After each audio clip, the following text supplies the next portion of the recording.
एक minute On behalf of Trishakti Defense Academy, Lucknow, we welcome you all for this Guftgoo with Major General Retired S.K. Singh, who is the patron of Trishakti Defense Academy. Two lines about him. He has put in about 38 plus years of commissioned service in the Regiment of Artillery, and he retired as Commandant of Selection Center North. And for last 2-3 years, he has been guiding students for joining the armed forces as officers. He has been doing it online, and just this month, that is September 2023, we all have opened this Trishakti Defense Academy at Lucknow. Now I'll be putting across some questions to General Saab, and his answers will clarify all of you about the methods, the age brackets, and the required qualifications for joining armed forces, defense forces, or officers cadre.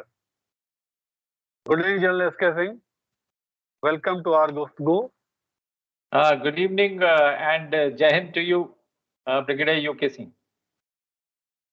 Thank you, sir. Now, first question will come to mind.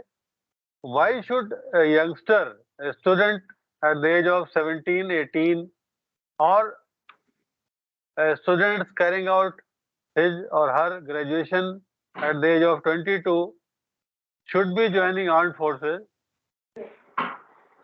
Any views on this?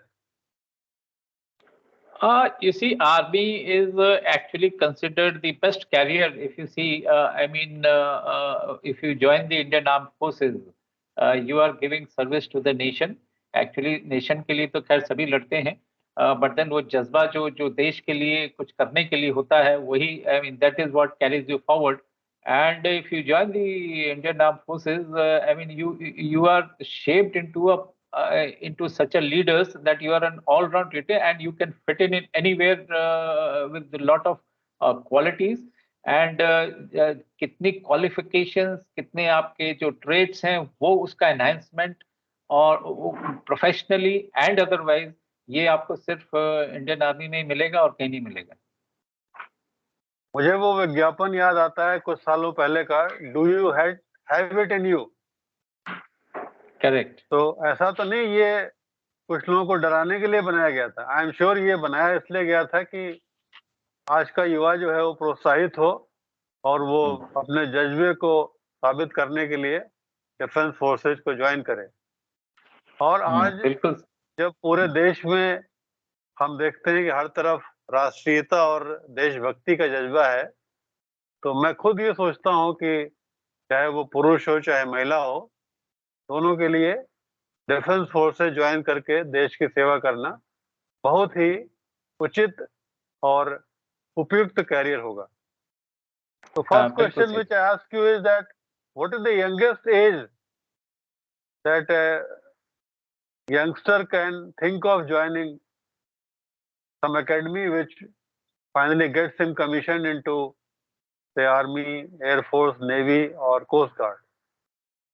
Yeah, it's a very good question, Brigadier U.K. Singh. You see what happens is the earliest सबसे पहले आप join कर सकते हैं, and those there are two entries available to you. One is the NDA, National Defense Academy में आपकी entry के लिए जा सकते हैं, और दूसरा है TAS के लिए.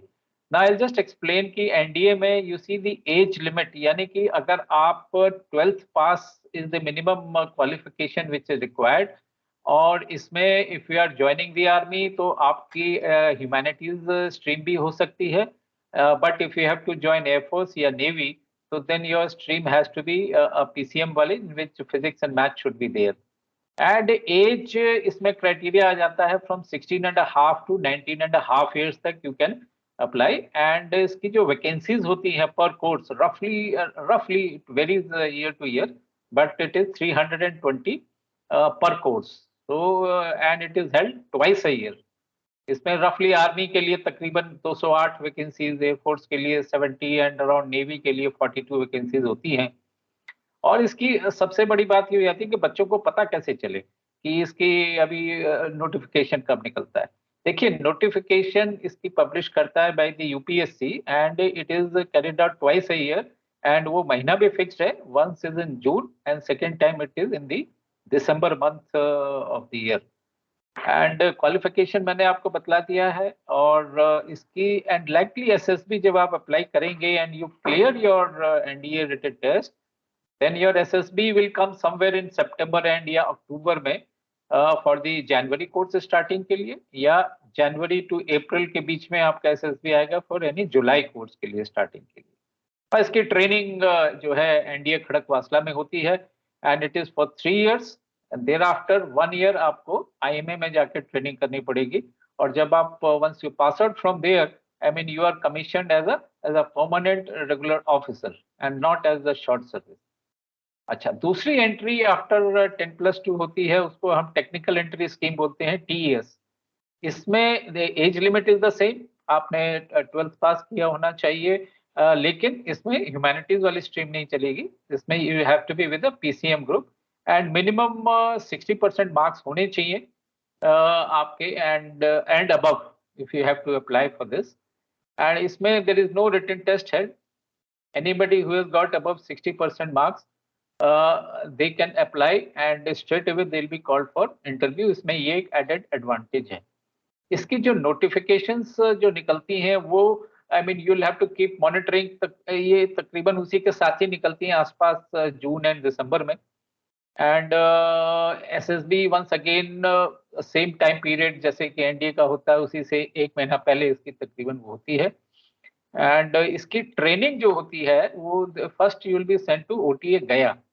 टोटल 5 years की ट्रेनिंग होती है एज कंपेयर टू एनडीए की एंट्री के बाद उसमें 4 साल, इसमें 5 साल।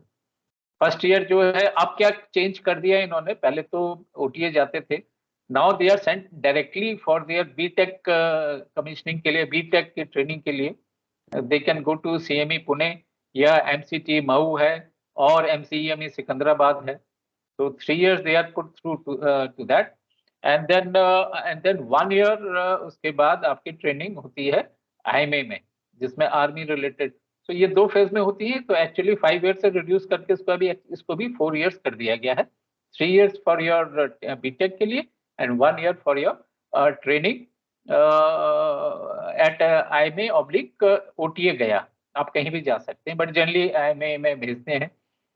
तो 4 साल के बाद इसका भी जो है आपको परमानेंट कमीशन मिलता है। तो 10+2 स्टेज के ऊपर you get only these are the 2 entries which you can get. इसमें कुछ चीजें मैं बताना चाहूंगा जो आपने बताई हैं, क्योंकि हमारी जो एकेडमी है वो लखनऊ में है और हम ये भी एक्सपेक्ट करते हैं कि सेमी अर्बन और रूरल एरिया से भी बच्चे इसकी तरफ प्रोत्साहित होंगे। तो ऐसा कोई जरूरी नहीं कि सेना में अधिकारी बनने के लिए आपको आर्मी स्कूल या मिलिट्री स्कूल में ही जाना पड़ेगा। अगर आपने वहां ज्वाइन किया है क्लास 6 में या 8th में तो वो थोड़ा एक सुविधाजनक होता है। और दूसरा ये है कि एनडीए में अभी लड़कियों की भी ज्वाइनिंग शुरू हो गई है, लेकिन अभी 10+2 टीएस में अभी होना बाकी है। हाँ, उसमें अभी नहीं है, अभी एनडीए में लड़कियां भी अप्लाई कर सकती हैं। जी, और 10+2 टीएस के लिए एक नया उन्होंने अभी शुरू किया है, क्योंकि बेसिकली वो इंजीनियरिंग के आप एप्टीट्यूड आपके अंदर होना चाहिए। तो जो जेईई मेंस है उसमें आपने इम्तिहान दिया होना चाहिए और आपकी जो ग्रेडिंग है उसका भी असर आपकी मेरिट पर पड़ता है। तो जैसा आपने बताया कि 10+2 के बाद जब बच्चा करीब 17, 18, 19 साल का होता है तब वो इन 2 एकेडमीज में जा सकता है और उसका 3 और 1 4 साल बाद कमीशन हो जाता है लेफ्टिनेंट के पद पर। तभी आगे हम बढ़ते हैं। कुछ बच्चे जो स्कूल में और कॉलेज में एनसीसी भी उनके पास होती है, और कुछ बच्चे ऐसे हैं जो ग्रेजुएशन करते हैं लेकिन उनके पास साइंस नहीं होती है, फिजिक्स केमिस्ट्री मैथमेटिक्स नहीं होता है। वो बीए, बीकॉम, बीएससी या बीबीए या ऐसे ही अन्य ग्रेजुएशन के प्रोग्राम्स करते हैं। तो उनके लिए क्या संभावना और क्या उनके लिए मेथड्स ऑफ ज्वाइनिंग आर्मी उनके लिए उपलब्ध है? देखिए, मैं दोनों तरीके से कवर करूँगा। एक, जैसा आपने बतलाया कि graduation without technical subjects and graduation with normal humanities उस साइड से। तो ग्रेजुएशन के बाद 2-3 एंट्रीज़ और खुल जाती हैं उसके बाद। द पहली सबसे एंट्री है दैट इज़ सीडीएस, जिसको हम सीडीएस बोलते हैं। यानी कि आप as a direct entry join कर रहे हैं इनटू द आईएमए, और इसकी एज ब्रैकेट है 19 ईयर्स से लेके 24 ईयर्स तक आप अप्लाई कर सकते हैं। एंड क्वालिफिकेशन रिक्वायर्ड है ग्रेजुएशन। कोई भी फील्ड से आप ग्रेजुएशन कर सकते हैं and from any recognized university. और इसका अप्लाई करने के लिए, since there is a written test, आपके यूपीएससी की वेबसाइट पर इसकी जो है नोटिफिकेशन निकलेंगी। वो नोटिफिकेशन पे ध्यान रखना है। जनरली ये नोटिफिकेशन सीडीएस के लिए इन the month of July and November, साल में 2 बार निकलती हैं। और इस एक एंट्री के लिए, सीडीएस की एंट्री के लिए तकरीबन 200 वैकेंसीज होती हैं हर हर बार। और इसको एसएसबी जो आएगी, जब आपने जुलाई-नवंबर में इसका नोटिफ़िकेशन निकला, और इसकी एसएसबी की डेट तकरीबन आपके जब रिज़ल्ट निकल जाएगा सीडीएस का, उसके बाद अगस्त या सितंबर में तकरीबन वहाँ पर एसएसबी, और या उधर दूसरे कोर्स का होता है फरवरी-मार्च में।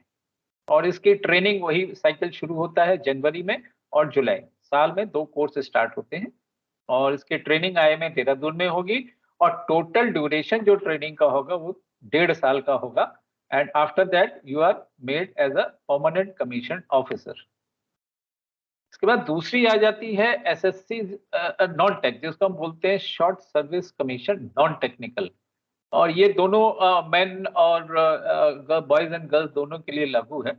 इसकी टोटल वैकेंसी होती है अप्रॉक्सिमेटली 175, और इसके भी टेस्ट 2 बारी साल में इसकी एंट्री होती है।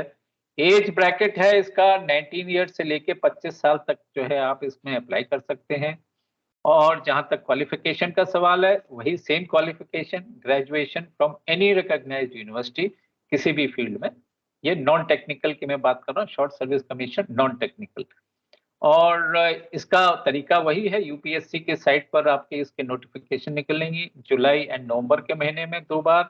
और अकॉर्डिंगली उसका एसएसबी उसके बाद जब आप क्लियर कर लेंगे टेस्ट, उसके बाद आपकी तो बुलाया जाएगा इंटरव्यू के लिए, that is there for your SSB.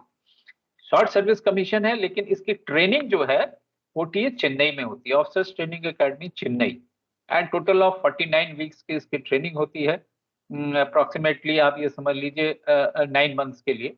And then you pass out, and you pass out again as lieutenant only. लेकिन आपका शॉर्ट सर्विस कमीशन रहेगा, you will not be a permanent commission officer. अच्छा, इसी के साथ एक और एंट्री है, वो है एनसीसी। एनसीसी की एंट्री आ जाती है, जिसमें अगर आपने ग्रेजुएशन किया है और साथ में एनसीसी भी कर रखा है, और उसमें कम से कम बी ग्रेडिंग आनी चाहिए, एनसीसी सी सर्टिफिकेट अगर आप होल्डर हैं स्कूल या कॉलेज टाइम में, तो आपको you don't have to appear for written exam. इस केस में आप डायरेक्टली आप अप्लाई करें और आपको डायरेक्ट एसएसबी के लिए बुलाया जाएगा। एज एज जैसा उसके लिए था, इसमें भी एज जो है 19 टू 25 ईयर्स के लिए होएगा। एंड आपके ग्रेजुएशन में 50% नंबर होने चाहिए, और साथ ही में 2 से 3 साल service in NCC senior division wing में, जैसा मैंने बताया minimum B grade in C certificate exam में होना चाहिए। और नोटिफिकेशन इसका वही निकलता है तकरीबन साल में 2 बार, जून एंड दिसंबर में। और उसके बाद आपको एसएसबी की शेड्यूलिंग समवेयर दिसंबर जनवरी या दूसरे टाइम में जून जुलाई के आसपास होती है। और इसकी ट्रेनिंग वंस अगेन आप वहीं जाते हैं, शॉर्ट सर्विस कमीशन है, आप ओटीए चेन्नई में जाते हैं। अगेन ट्रेनिंग अराउंड 49 वीक्स, यानी कि अप्रॉक्सीमेटली 9 मंथ्स और 9 to 10 months. And then you pass out as a lieutenant. And only thing is you are a short service commission officer. तो ये 3 एंट्रीज हैं जो आपको ग्रेजुएशन के बाद खुलती हैं।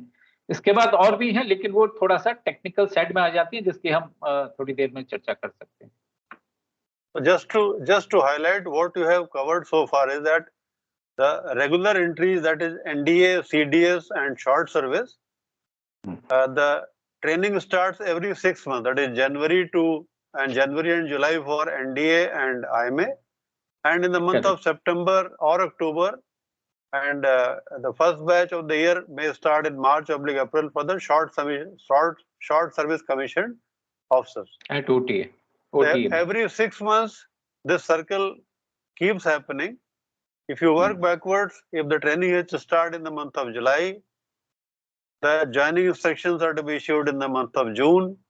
Accordingly, the SSB has to be conducted 2-3 months before that, and written exam results. So these things keep getting repeated. One point for lady officers, the vacancies of lady officers for some small course like intelligence corps and other, they keep varying in number. However, for the bigger corps, like now artillery also has been open for a lady officer, there the number of vacancies remain almost same for all the courses. Now coming to the professional qualification. One more thing which I would like to tell regarding the vacancy. देखिए जो short service commission non tech में main के लिए आ जाते हैं almost 175 total मिला के एक साल में, और गर्ल्स के लिए यही चीज they are very few, that is only 12 each course के लिए, तो ये थोड़ा डिफरेंस है। और इसके बाद जो एनसीसी में भी अगर आप देखें तो जो मेन के लिए एंट्रीज है, बॉयज के लिए एंट्री है, that is vacancies are almost 50 per course and twice a year होता है। और यही चीज गर्ल्स के लिए it is just 4 vacancies only twice a year. Now coming to because the defense forces have got lot of equipment, lot of manpower, and they have to operate in far-flung areas away from big cities and big industrial bases. So there is a requirement to have other professionals also in the armed forces. Now there are 2 entries, that is doctors and nurses, AMC officers and military nursing service officers. For them the entry is different, and they may not have to go through SSB as of now. However, other people, that is engineers, veterinary surgeons, law graduates, and such professional qualified personnel can also join armed forces. However, their number of vacancies keep varying depending on how much is the requirement. We also have Army Education Corps, but sometimes there are no vacancies because Army Education Corps required subject-wise vacancies, that how many people from humanities, how many from physics, how many from chemistry are required. So I'll request General Saab to cover and touch upon that also. Okay, as you rightly mentioned, there are certain specialists जो technical side से जिनको हम बोलते हैं, those entries are also there specific to these students. Let's say जिन्होंने B.Tech कर रखा है already in the civil में, and B.Tech में भी आप किसी भी फील्ड से आपने B.Tech किया है जिसको हम बोलते हैं टेक्निकल ग्रेजुएट कमीशनिंग, इनको so they are as it is B.Tech किया है तो they are called engineers. अब इसकी एज लिमिट अकॉर्डिंगली इसमें रिलैक्सेशन है। एज लिमिट इज फ्रॉम 20 से लेके 27 साल, 20 साल से लेके 27 साल। आपकी क्वालिफिकेशन शुड बी बीई किया है या आपने बीटेक किया है इन जो स्ट्रीम्स नोटिफाइड है। सारी स्ट्रीम्स के लिए ये चीज लागू नहीं है, वो आपको चेक करनी पड़ेगी फ्रॉम दी रिक्रूटिंग, जो इंडियन आर्मी के रिक्रूटिंग साइट है, डायरेक्टरेट ऑफ रिक्रूटिंग, वहां पर जाके। तो सर्टेन स्ट्रीम्स जो है अलाउड नहीं है, but mostly all the streams are allowed. और इसकी जो नोटिफिकेशन जो निकलता है फर्स्ट टाइम, ये भी ट्वाइस अ ईयर इसकी वो होती है एंट्री, और वैकेंसीज अप्रॉक्सीमेटली 60 के आसपास होती हैं। एंड एक नोटिफिकेशन निकलेगा मार्च अप्रैल के महीने में और दूसरा निकलेगा सितंबर या अक्टूबर के महीने में।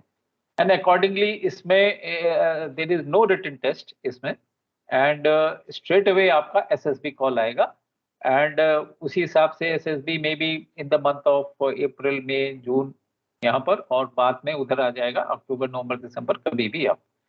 एंड इसके जो कोर्स शुरू होगा वो जनवरी, पहला कोर्स, दूसरा कोर्स जुलाई में। ट्रेनिंग इसकी होगी at IMA Dehradun Indian military academy, and duration of training will be only 1 year. तो ये है जो टेक्निकल ग्रेजुएट्स हैं उनकी एंट्री के लिए। अब हम आ जाते हैं कि जो शॉर्ट सर्विस कमीशन टेक्निकल, एक वो भी शॉर्ट सर्विस भी होता है। ये जो मैंने टेक्निकल अभी बतलाया, they are the permanent regular officers, उसको परमानेंट कमीशन। लेकिन एक कभी शॉर्ट सर्विस कमीशन भी है टेक्निकल के लिए। इसमें एज लिमिट इज सेम 20 से 27, engineering degree in the notified stream as specified in the recruiting directorate के साइट पे। एंड इसका नोटिफिकेशन भी वही आएगा, जून जुलाई इधर आएगा first time, and second time आएगा दिसंबर या जनवरी में। And vacancies is are around 100। And only difference is आपको इसमें भी एसएसबी के लिए आपको डायरेक्ट बुलाया जाएगा, there is no written test involved. And training instead of IMA, training will be at officers training academy Chennai. वहां पर ट्रेनिंग होगी फॉर अराउंड 10 months के लिए, 49 weeks, and then you pass out as a lieutenant but as a short service commission। इसमें girls के लिए भी है एज वेल एज बॉयज के लिए, दोनों के लिए ये लागू है। इसके बाद हम कोई ओनली थिंग है, सिर्फ गर्ल्स की जो वैकेंसीज होती हैं वो थोड़ी लिमिटेड होती हैं, लाइक बॉयज के लिए अराउंड 100 होगी तो शॉर्ट सर्विस कमीशन में टेक्निकल, तो गर्ल्स के लिए अराउंड जस्ट अबाउट 20 होंगी। अब हम देखते हैं कि there are certain specific to professional जो एंट्रीज होती हैं, जिसका आपने मेंशन किया, AMC है, अपना जैग है, RBC है। तो जैग का मैं कवर करना चाहूंगा कि देखिए जैग यानी कि जो लॉ ग्रेजुएट्स हैं उनके लिए भी अलग से एक एंट्री होती है। इसका the age bracket is around 21 years to 27 years, and आपको लॉ ग्रेजुएट होना चाहिए with minimum of 55% aggregate marks, and eligibility for registration of bar council of India में आपकी एलिजिबिलिटी उसमें होनी चाहिए। इसकी वैकेंसीज फॉर मेन के लिए अराउंड 10, ट्वाइस अ ईयर इसका अगेन एंट्री होती है, तो अराउंड 10 हो जाएगा मेन के लिए, and 4 only vacancies for girls के लिए। एंड जो क्वालिफिकेशन मैंने आपको बतला दी है, इसकी भी नोटिफिकेशन वही निकलता है जुलाई अगस्त में first time, and second time निकलेगा उधर जनवरी फरवरी में। और इसकी ट्रेनिंग वंस अगेन जब आपका SSB हो जाएगा उसके बाद, फर्स्टली इसमें कोई एंट्रेंस एग्जामिनेशन नहीं होता है, आपको डायरेक्ट इंटरव्यू के लिए SSB के लिए बुलाया जाएगा। Training once again at officers training academy Chennai, क्योंकि ये शॉर्ट सर्विस कमीशन हो। और वही time duration of training is same around 10 months, 49 weeks का, and then you pass out as lieutenant, and accordingly आपकी शॉर्ट सर्विस कमीशन। तो यही चीज लागू है आपकी गर्ल्स के लिए भी। तो इसके बाद कुछ एक स्पेशल एंट्री है इसमें, देखिए सॉरी इसका RVC, जैसा आपने मेंशन किया था एक RVC की ट्रेन, तो RVC की कोई फिक्स वैकेंसी नहीं है। जब वैकेंसी होती है इसको नोटिफाई वहाँ का लाइन डायरेक्टरेट जो है वो अपना करता है, और ये नोटिफिकेशन साल में मेरे ख्याल में एक ही बार निकलेगा, नवंबर-दिसंबर के महीने में। एज लिमिट इसमें काफ़ी रिलैक्स है, 21 से लेके 32 ईयर्स तक। क्वालिफिकेशन जो आपको चाहिए वो बैचलर ऑफ वेटनरी साइंस चाहिए, and likely date of SSB सितंबर-अक्टूबर होएगा। और इसकी जो ट्रेनिंग की जाएगी वो आपकी remote veterinary centre at Meerut में की जाएगी, एंड training will only be of 3 महीने के लिए। इसके बाद हम देखते हैं कि AMC के जो नॉन टेक्निकल, AMC का आपने जैसे कवर किया, all the doctors who have to go, उनकी सेपरेट एंट्री है, they don't go through the SSB। लेकिन जो नॉन टेक्निकल ऑफिसर्स हैं in the army medical corps, उनके लिए SSB लागू होता है, और वो भी वैकेंसी भी डिपेंड करेगा। जब वैकेंसी होती है लाइन डायरेक्टरेट वहाँ का नोटिफाई करता है, एंड अपर लिमिट इसके लिए काफ़ी रिलैक्स है, 42 ईयर्स तक जो है आप अप्लाई कर सकते हैं। And qualification is minimum is required is matric, and likely date of SSB वही नवंबर-दिसंबर, and the training is held in AMC Center and College at Lucknow, और duration of training is just for 3 months के लिए। इसके बाद आ जाती APS यानी कि आर्मी पोस्टल सर्विस। इसमें भी एट टाइम्स जो है वैकेंसियां निकलती हैं। As an officer one can apply, और इसकी अपर लिमिट है 45 years, और मिनिमम क्वालिफिकेशन आपका कम से कम मैट्रिक तो होना ही चाहिए, और लाइकली SSB डेट सितंबर अक्टूबर में। और ये इसकी वैकेंसी बहुत कम होती है, कभी कभी निकलता है, लेकिन जब निकलेगा इसको प्रॉपर नोटिफाई किया जाएगा by the APS directorate of Indian army. तो ये हैं जो अलग से एंट्रीज हैं। ये प्रोफेशनल एंट्रीज के बाद मैं जिक्र करना चाहूंगा कि एक बड़ी इंपॉर्टेंट सर्विस है, उसका जिक्र करना हम लोग भूल गए, आर्मी डेंटल कोर। तो army dental core, army medical core और मिलिट्री नर्सिंग सर्विस, ये जैसा कि जनरल साहब ने बताया उसका कवर्ड अलग है। अब मैं आपसे ये पूछना चाहूंगा कि एक एंट्री और रहेगी, एक एंट्री यहाँ पर एक और रहेगी, मैं उसको सोच रहा हूँ यहीं पर ही कवर कर देता हूँ। एक होती है टेरिटोरियल आर्मी की एंट्री। जी हाँ, देखिए टेरिटोरियल आर्मी की वैकेंसी भी कोई फिक्स नहीं है कि कितनी वैकेंसीज होंगी, बट ये जितनी भी वैकेंसी होंगी इसका नोटिफिकेशन ट्वाइस अ ईयर में, साल में 2 बार किया जाएगा। बाय टीए डायरेक्टरेट इसको नोटिफाई करेगा, और इसकी एज लिमिट जो है 18 साल से लेके 42 ईयर्स तक की है। बड़ी लॉन्ग वो दिया गया है एज लिमिट, काफी रिलैक्सेशन है। और क्वालिफिकेशन जो चाहिए आपकी ग्रेजुएट होना चाहिए फ्रॉम एनी रिकॉग्नाइज्ड यूनिवर्सिटी, और इसमें अनमैरिड मैरिड दोनों तरीके से भी चलता है, कोई दिक्कत नहीं है इसमें। एंड SSB अगस्त सितंबर, और सेकेंड टाइम होगा तो उधर मई जून में होगा। और इसकी जो ट्रेनिंग होगी, ट्रेनिंग विल बी पहले 30 डेज होगी किसी भी टीए बटालियन में आपकी, जिसको बोलते हैं रिक्रूट की ट्रेनिंग। उसके बाद इनका एनुअल ट्रेनिंग कैंप लगता है, जो कि 2 कैलेंडर मंथ्स के लिए, 2 महीने के लिए, 1 साल में लगेगा। और उसके बाद फिर पोस्ट कमीशनिंग ट्रेनिंग होगी, जो कि 3 साल की होगी at IMA within 2 years कम। यानी कि अगर आपने रिक्रूटमेंट ट्रेनिंग 30 years की कर ली, उसके बाद एनुअल ट्रेनिंग कैंप कर लिया, तो वहीं पर ही आपकी कमीशनिंग हो जाती है।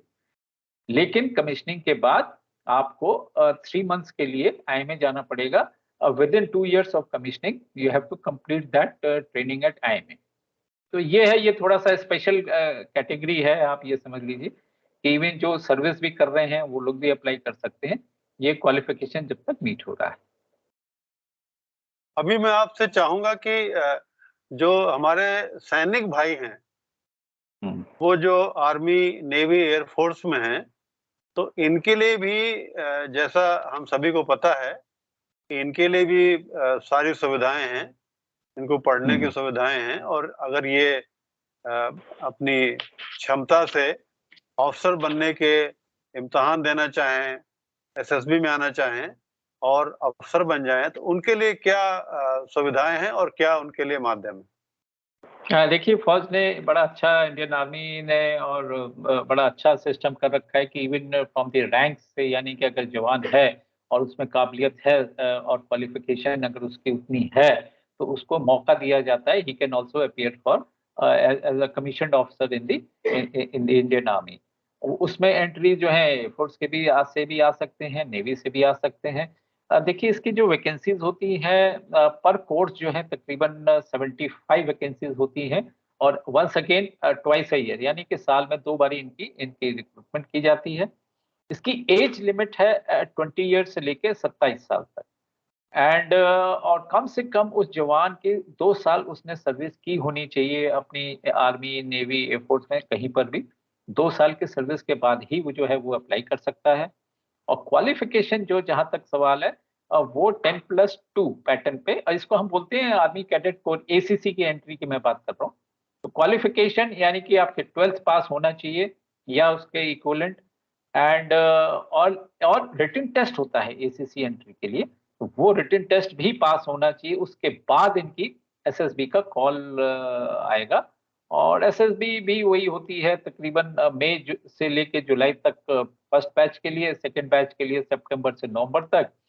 और इनकी जो ट्रेनिंग लेकिन जो होगी वो आर्मी कैडेट कोर की जो विंग है एट IMA के पास ही है, देहरादून, वहां पर इनकी ट्रेनिंग होगी। और ट्रेनिंग का ड्यूरेशन वैसे ही रहेगा जैसे NDA की एंट्री के लिए होता है, यानी कि टोटल 4 साल। 3 साल ये लोग एसीसी विंग में ट्रेनिंग करेंगे और 1 साल आईएमए में ट्रेनिंग करेंगे, जैसे एनडीए वाले करते हैं, और उसके बाद इनको परमानेंट कमीशन ऑफिसर मिलता है। तो ये तो हुआ एसीसी का। इसके बाद दूसरी एक एंट्री होती है, उसको परमानेंट कमीशन, एसएल कमीशन बोलते हैं। इसकी तकरीबन वैकेंसीज अराउंड 100 के आसपास होंगी, और इसका नोटिफिकेशन जो है आर्मी के डायरेक्टरेट एजीज ब्रांच जो है वो करती है अप्रैल एंड जुलाई के महीने में। और इसमें एज लिमिट में काफ़ी रिलैक्सेशन है, यानी कि एक जवान अगर जब वो 42 साल तक का भी है तो वो भी अप्लाई कर सकता है, और अगर इंजीनियर्स में है तो 45 ईयर्स तक आप अप्लाई कर सकते हो। और minimum qualification matric and above, और एसएसबी इसकी सितंबर अक्टूबर के आसपास इसकी होती है फॉर जुलाई कोर्स के लिए। और इनकी जो ट्रेनिंग होगी वो इनकी होगी AEC centre and college Pachmarhi में, और उसके बाद आपके आईएमए देहरादून से ये लोग पास आउट होंगे। यानी कि 8 वीक्स की सिर्फ ट्रेनिंग होगी AEC centre and college, and उसके बाद पचमढ़ी, एंड देन 4 वीक्स की ट्रेनिंग एट आईएमए, यानी कि टोटल ऑफ 12 वीक्स, यानी कि 3 महीने की टोटल ट्रेनिंग। और लास्ट एक एंट्री है जिसको हम लोग बोलते हैं एससीओ कमीशन। एससीओ कमीशन में है 100 तकरीबन वैकेंसीज हैं, और इसकी जो एलिजिबिलिटी क्राइटेरिया है, जहाँ तक एज का सवाल है, 30 से 35 साल, एंड कम से कम उस जवान की सर्विस 5 साल के बाद ही वो अप्लाई कर सकता है एससीओ के लिए। और क्वालिफाई होना चाहिए, एंड 1 ईयर डिप्लोमा उसके साथ में होना चाहिए, या उससे ज़्यादा क्वालिफिकेशन। इसकी जो ट्रेनिंग होगी वो ओटीए गया में होती है, ऑफिसर्स ट्रेनिंग एकेडमी गया। एंड इसकी जो टोटल ड्यूरेशन ऑफ ट्रेनिंग होगी वो 8 वीक्स की ट्रेनिंग होगी at AEC centre and college Pachmarhi, और उसके बाद 1 साल की ट्रेनिंग एट ओटीए गया। इनको भी जो है एज अ परमानेंट कमीशन। तो ये 3 एंट्रीज हैं जो कि जवानों के लिए बनाई गई हैं, वो भी अटेम्प्ट एज ले सकते हैं अगर उनमें काबिलियत है एज एन ऑफिसर बनने।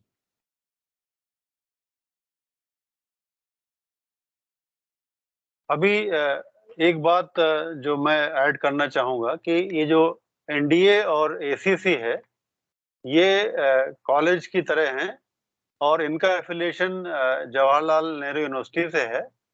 और 3 साल का जो कोर्स है, तो इसमें आपको बीए, बीएससी की डिग्री भी मिलती है, और एनडीए में बीटेक का भी प्रोविजन है। 3 साल की एनडीए की ट्रेनिंग और 1 साल वो एयरफोर्स या नेवल एकेडमी जहाँ भी वो जाते हैं, तो वहाँ जाके उनको बीटेक की डिग्री भी मिलती है। और जो आईएमए की ट्रेनिंग है, उसका इक्विवेलेंस अभी डिसाइडेड नहीं है, लेकिन कई एकेडमीज हैं, जैसे रेलवेज है और बाकी जगह, वहाँ पे किसी तरह का पोस्ट ग्रेजुएट डिप्लोमा देते हैं। तो मुझे उम्मीद है कि सेना और मिनिस्ट्री ऑफ डिफेंस इस बारे में ध्यान देंगे, और ये जो आफ्टर ग्रेजुएशन जो 1.5 साल की या 1 साल की जो ट्रेनिंग, प्री कमीशन ट्रेनिंग होती है, इसको भी मद्देनजर रख के कुछ न कुछ पोस्ट ग्रेजुएट डिप्लोमा इसका भी निर्धारित होगा। और एसीसी में भी बीए और बीएससी दोनों डिग्रीज मिलती हैं। और जो एसीसी के बाद जो आईएमए में आते हैं, वो भी उसी तरीके से सेना को, यूनिटों को कमांड कर सकते हैं। लेकिन जो आरसी, एसएल और एससीओ हैं, उनके टर्म्स ऑफ कंडीशंस और टर्म्स ऑफ एम्प्लॉयमेंट थोड़े से फर्क है। फर्क हो जाता है। तो आज का जो सेशन था, जनरल साहब ने काफी अच्छे तरीके से बताया। तो मैं उनसे निवेदन करूंगा कि इसको तो एक बार दोबारा समअप करें, और मैं आप सभी से निवेदन करूंगा कि please visit our YouTube channels. We are on all types of social media, और हमें उम्मीद है कि हम अपने प्रयास में सफल होंगे, और आप सभी को जो आसपास रहते हैं या कहीं दूर से भी, वो हमसे जुड़ेंगे और अपने एसएसबी के लिए और अपने एंट्रेंस टेस्ट में सफल होने के लिए हमें उपयोगी पाएंगे, और हमें अच्छा लगेगा कि आप हमसे जुड़ें। मैं जनरल साहब से निवेदन करता हूं कि वो अंत में कुछ शब्द कहें और हमारा मार्गदर्शन करें। धन्यवाद। हाँ, देखिए, जहाँ तक एंट्रीज का सवाल है, अगर आपको अफसर बनना है, आपके अंदर वो जज्बा है देश के लिए कुछ करने के लिए, सर्व करने के लिए इंडियन आर्म फोर्सेज में एज एन ऑफिसर, तो आपके लिए अपॉर्चुनिटीज बहुत सारी हैं। इंटरमीडिएट यानी कि 10+2 से लेकर आप जिस लेवल पर भी जितनी जैसे जैसे आगे बढ़ते जाते हैं, पढ़ाई करते जाते हैं, हर लेवल के ऊपर एंट्री। 10+2 जैसे मैंने समझाया था, एनडीए और टीएस आ जाता है। फिर ग्रेजुएशन में आ जाता है direct entry, CDS, short service commission, और ये लड़कियों के लिए, बॉयज के लिए, दोनों के लिए खुला हुआ है। एनसीसी की स्पेशल एंट्री आ जाती है, और अगर आपने टेक्निकल कर रखा है तो उसमें आपके बीटेक किया हुआ है, उसके लिए अलग एंट्री कर रखी है। उसमें शॉर्ट सर्विस भी है, परमानेंट कमीशन भी है, और प्रोफेशनल मान लीजिए आपने किया है, जैग है, आरवीसी है, तो उनके लिए भी आपके अपॉर्चुनिटीज पूरी खुली हैं। टेरिटोरियल आर्मी के लिए अलग अपॉर्चुनिटीज खुली हैं, और अगर आप जो अग्निवीर हैं हमारे जो ज्वाइन करते हैं, उनके लिए भी अलग कर रखा है। एक चीज़ बस मैं ऐड करना चाहूँगा कि जैसे जब मैंने बताया था कम से कम 2 साल सर्विस, अब चूँकि अग्निवीर सिस्टम ऑफ रिक्रूटिंग हो गया है, तो उसके लिए आपको 5 साल के बाद, यानी कि आपको वो जब परमानेंट आप एज़ अ जवान बनेंगे, आप उस 25% में सिलेक्शन होगा, उसके बाद ही जो है आप अप्लाई कर सकेंगे इन जवानों के थ्रू ऑफिसर बनने के रैंक में।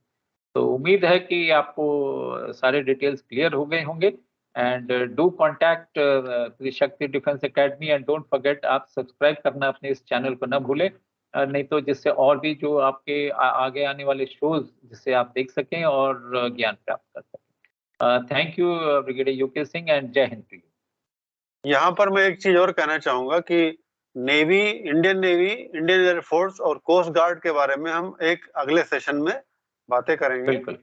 लेकिन एज ब्रैकेट और टाइप ऑफ एंट्री तकरीबन इसी माध्यम से होती हैं।